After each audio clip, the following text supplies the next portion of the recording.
Hello student, मेरा नाम अब्दुल रहमान है। मेरे चैनल कम्पीट विद मैथ पर आपका स्वागत है। आज हम लोग क्लास 9 एनसीईआरटी क्लास 9 प्रश्नावली 1.1 जो संख्या पद्धति से संबंधित है उसको हल करेंगे। और प्रश्नावली करने से पहले हम संख्या पद्धति से संबंधित कुछ ज़रूरी चीज़ें सीखते हैं। जैसे आता है पहली चीज़ प्राकृतिक संख्याएँ। ये क्या होती हैं भाई?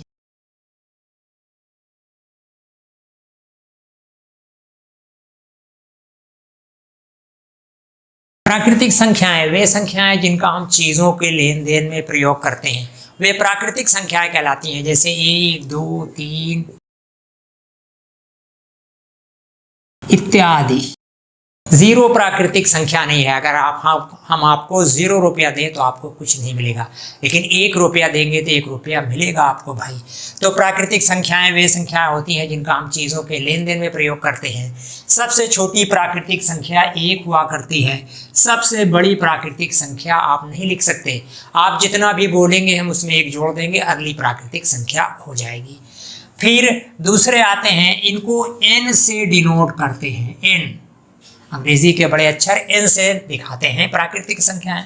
फिर आता है पूर्ण संख्याएं। पूर्ण संख्याएं क्या होती हैं?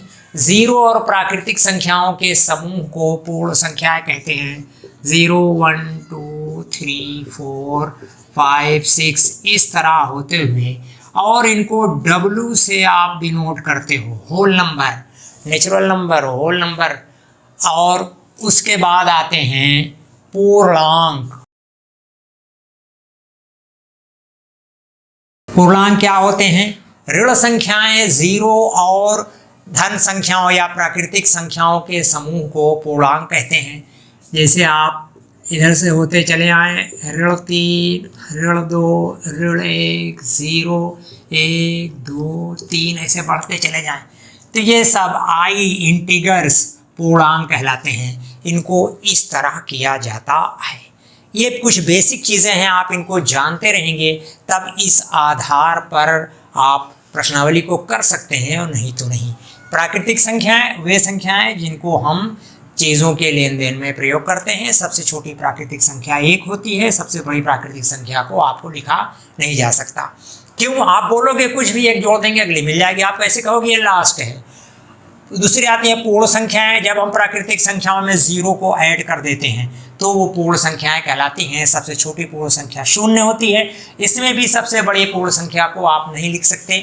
फिर पूर्णांक वे संख्याएं यानी ऋण संख्याएं, 0 और प्राकृतिक संख्याएं सबका समूह जो होता है वो पूर्णांक कहलाता है। इनको इंटीगर्स बोलते हैं। अब इन सब चीज़ों के साथ प्रश्नावली 1.1 का पहला सवाल हम लोग करते हैं। प्लीज सवाल पढ़ें। क्या 0 एक परिमेय संख्या है?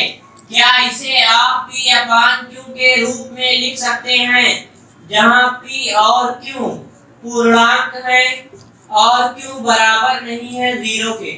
हाँ, देखिए परिमेय संख्या क्या होती है। परिमेय संख्याएं वे संख्याएं हैं जिनको हम P अपान Q के रूप में लिखें, और Q 0 ना हो भाई। 0 के अलावा 1, 2, 3, 4, 5 कुछ भी हो सकता है। जैसे आपका 2/3 ये एक परिमेय संख्या है। 5/7 ये एक परिमेय संख्या है। 16/25 तो ये सब आपकी परिमेय संख्याएं हैं। यहाँ पे देखें आप Q 0 नहीं है तो कह रहे हैं क्या 0 एक परिमेय संख्या है? हाँ भाई, 0 एक परिमेय संख्या है। कैसे?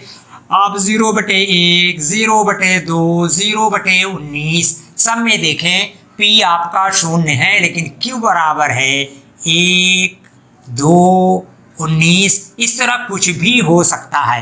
तो 0 एक परिमेय संख्या है। आप इसको जैसे आप करेंगे 1 सिफर सिफर, 2 सिफर सिफर, 19 सिफर सिफर, तो सबका सिफर ही आएगा। और Q है 1, 2, 19 यहाँ पर है, कुछ भी हो सकता है। तो हाँ, 0 एक परिमेय संख्या है।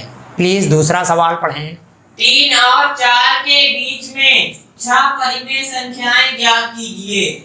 6 परिमेय संख्याएं आपको बीच में निकालना है। आपने पिछली कक्षाओं में पढ़ा है, बीच की संख्या निकालना हो दोनों को जोड़ के 2 से भाग कर देते हैं, एक विधि वो है। आज देखिए 3 और 4 के बीच में 6 परिमेय संख्याएं निकालना है।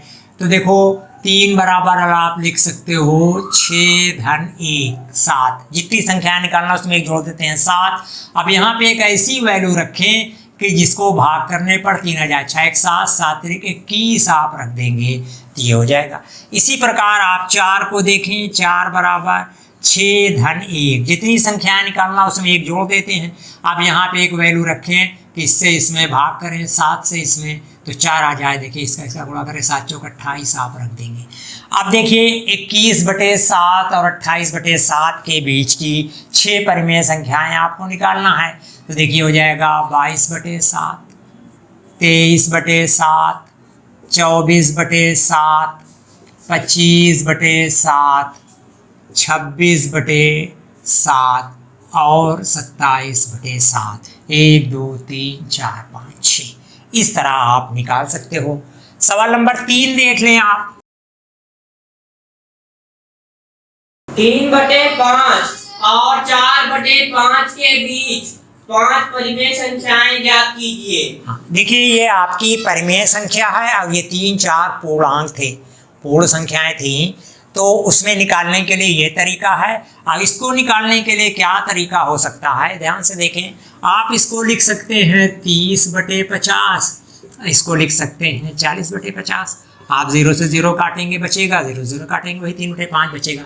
अब इनके बीच आपको कितनी संख्या निकालना है, 5 संख्याएं निकालना है। देखिए 30 के बाद 31/50, फिर 32/50, 33/50, 34/50 और 35/50। इस तरह आप निकाल सकते हैं। एक विधि ये भी होती है, 1 2 3 4 5। प्लीज चौथा सवाल पढ़ें। नीचे दिए गए कथन सत्य है या असत्य कारण के साथ अपने उत्तर दीजिए। हाँ, पहला, प्रत्येक प्राकृतिक संख्या एक पूर्ण संख्या होती है। हाँ, प्रत्येक प्राकृतिक संख्या एक पूर्ण संख्या होती है। जैसे देखें 1 2 3 4 5 ये सब पूर्ण संख्याएं हैं, सही है। दूसरा पढ़ें आप। प्रत्येक पूर्णांक एक पूर्ण संख्या होती है। नहीं, पूर्णांक जो होते हैं उसमें ऋण संख्याएं 0 और धन संख्याएं होती हैं। तो आपका ऋण 2 ऋण 3 ये पूर्ण संख्याएं नहीं हैं, तो ये आपका असत्य, इसको आप कह सकते हैं असत्य। ये हाँ ये सत्य है आपका। हाँ, तीसरा पढ़ दें आप। प्रत्येक परिमेय संख्या एक पूर्ण संख्या होती है। असत्य नहीं, क्यों? परिमेय संख्या 2/3 देखिए ये पूर्ण संख्या नहीं है। 4/7 ये पूर्ण संख्या नहीं है। परिमेय संख्या तो है लेकिन पूर्ण संख्या नहीं है, तो ये आपका असत्य। बस स्टूडेंट, ये पहला अभ्यास जो संख्या पद्धति पर था, इसमें आपने प्राकृतिक संख्याएं, पूर्ण संख्याएं और पूर्णांकों के बारे में पढ़ा। और पूरे सब प्रश्नावली को 4 सवाल थे, छोटे से इंट्रोडक्टरी है भाई ये, उसको आपने हल किया। अब हम अगली वीडियो में अपरिमेय संख्याओं के बारे में अध्ययन करेंगे। अब अगर आपको मेरा ये वीडियो पसंद आता है तो प्लीज़ लाइक करें, दोस्तों के साथ अधिक से अधिक शेयर करें और चैनल को सब्सक्राइब अवश्य करें, इससे हमें बहुत सपोर्ट मिलता है। Thank you.